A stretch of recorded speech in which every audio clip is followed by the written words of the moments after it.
Bonjour à tous, dans cette vidéo nous allons voir comment déterminer le ratio de deux nombres.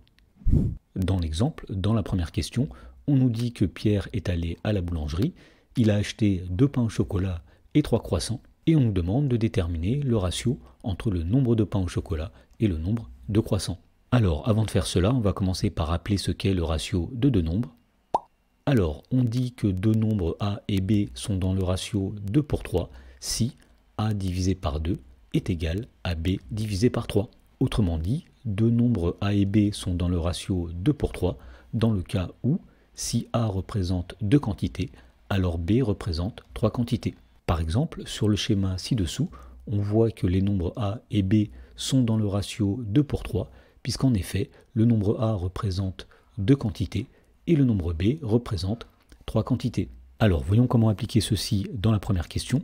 Et donc on sait que pour 2 pains au chocolat achetés par Pierre, ce sont 3 croissants qu'il achète. Autrement dit, le ratio entre le nombre de pains au chocolat et le nombre de croissants est de 2 pour 3.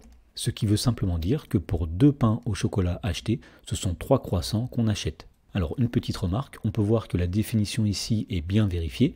Si on note petit a le nombre de pains au chocolat et petit b le nombre de croissants, alors petit a c'est tout simplement 2 puisque Pierre achète 2 pains au chocolat. Le nombre de croissants est de 3. Et effectivement, 2 divisé par 2 est bien égal à 3 divisé par 3, ça donne 1. Donc on peut dire que le ratio est bien de 2 pour 3. Dans la question numéro 2, on nous demande, dans le schéma ci-dessous, de déterminer le ratio entre les jetons rouges et les jetons bleus, puis de le simplifier. Alors pour déterminer ce ratio, il suffit tout simplement de regarder pour combien de jetons rouges il y a combien de jetons bleus. Donc ici on voit qu'il y a 4 jetons rouges, il y a 1, 2, 3, 4, 5, 6, 7, 8, 9, 10 jetons bleus. Autrement dit, pour 4 jetons rouges, il y a 10 jetons bleus. Autrement dit, le ratio entre le nombre de jetons rouges et le nombre de jetons bleus est de 4 pour 10. Alors on nous demandait aussi de simplifier ce ratio, et donc pour simplifier un ratio, il suffit tout simplement de simplifier la fraction associée. Donc ici, on va simplifier la fraction 4 sur 10. Alors pour simplifier cette fraction, on va remarquer que 4 et 10 sont tous les deux divisibles par 2. Donc on peut diviser par 2 au numérateur et diviser par 2 aussi au dénominateur. Donc 4 divisé par 2, ça va donner 2.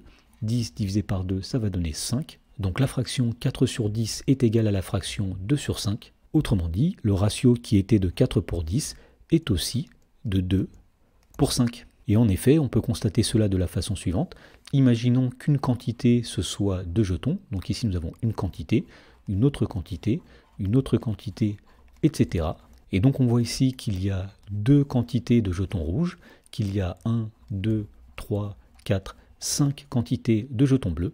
Autrement dit, pour 2 quantités de jetons rouges, il y a 5 quantités de jetons bleus, ce qui veut dire que le ratio est bien de 2 pour 5. Et enfin, dernière remarque, on peut voir que la définition ici est bien vérifiée. Si petit a est le nombre de jetons rouges et petit b est le nombre de jetons bleus, eh bien on sait que petit a c'est 4, petit b c'est 10. Et puisqu'on a dit que les jetons rouges et les jetons bleus sont dans le ratio 2 pour 5, eh bien en effet, 4 divisé par 2 est bien égal à 10 divisé par 5. Dans la question numéro 3, on nous dit que dans une classe de 3e, il y a 3 fois plus de garçons que de filles. Et on nous demande de déterminer le ratio entre le nombre de garçons et le nombre de filles. Alors pour déterminer ce ratio, on va constater que pour 3 garçons dans cette classe, il y a une fille. Autrement dit, le ratio entre le nombre de garçons et le nombre de filles est de 3 pour 1. Dans la question numéro 4, on nous dit qu'Alice et Bob ont mis leurs économies en commun pour acheter un appartement. Alors on nous dit qu'Alice a apporté 75 000 € et Bob a apporté 60 000 €. Et on nous demande de déterminer le ratio entre l'apport d'Alice et l'apport de Bob. Alors pour déterminer ce ratio, on va dire que pour 75 000 € apportés par Alice, ce sont 60 000 € que Bob va apporter. Autrement dit, le ratio entre l'apport d'Alice et l'apport de Bob est de 75 000 pour 60 000. Et donc pour finir, on va essayer de simplifier ce ratio. Et donc pour simplifier ce ratio, il suffit tout simplement de simplifier la fraction qui est associée, c'est-à-dire la fraction 75 000 sur 60 000. Alors tout d'abord, étant donné que 75 000 et 60 000 sont tous les deux divisibles par 1000, eh bien on peut diviser au numérateur et au dénominateur par 1000. 75 000 divisé par 1000, ça va donner 75. 60 000 divisé par 1000, ça va donner 60. Ensuite, la fraction 75 sur 60 est encore simplifiable, puisqu'en effet, 75 et 60 sont tous les deux divisibles par 5. Donc lorsqu'on divise 75 par 5, on obtient 15, et lorsqu'on divise 60 par 5, on obtient 12. À partir de là, on peut encore simplifier la fraction 15 sur 12, puisque 15 et 12 sont tous les deux divisibles par 3. Alors 15 divisé par 3, ça va donner 5. 12 divisé par 3, ça va donner 4.